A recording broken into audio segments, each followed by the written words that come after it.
what defines a radical. What do you plan to do after you get in? We'll present our demands to the commanding officer, and we will explain the demands of this march, which essentially... I was raised in a communist family. My father was a very prominent member of the U.S. Communist Party.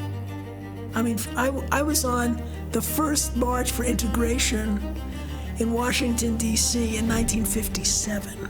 I was 13 years old. I was in the party for about 19 years, and then I left. Even in leaving, you don't leave your politics. What is the point of your march? But there are hundreds of women that want peace. When I went to Berkeley, I was very much involved in the free speech movement and then in the movement to end the war in Vietnam. I very much felt part of a radical movement for social justice.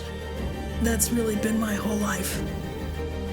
My name is Bettina Aptheker, and I taught at UC Santa Cruz for about 40 years.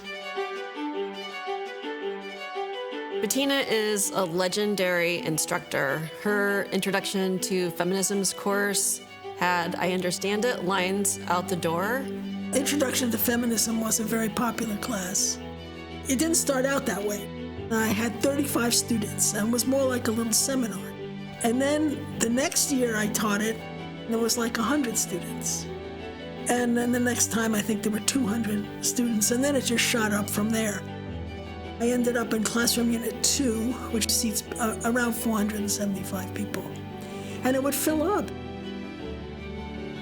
I think that I said things that women felt but didn't know they could say. It was feminism, it was about racism, it was about social justice, it was about radical political movements. So it touched on people's lives. And then I would add to that the statistics, the history, the sociology, the politics that would enlarge it so that people could understand then that the feelings that they had legitimacy and reasons. She did it in a way, and still does it in a way when she comes to campus, that just brings this tremendous energy and excitement and enthusiasm. My very strong feeling was to do as much as I could to uplift the spirit of my students. The point is to encourage people to pursue things that they're interested in and what they would like to do. She has been incredibly impactful for all of the thousands of students that she has taught. She has changed their lives. I can't imagine a more worthy recipient of the Ethos Award than Bettina Aptheker. I think of myself as wanting to do good and positive work in the world, and that I'm still capable of it.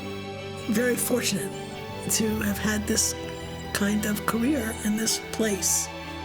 I'm very grateful for that.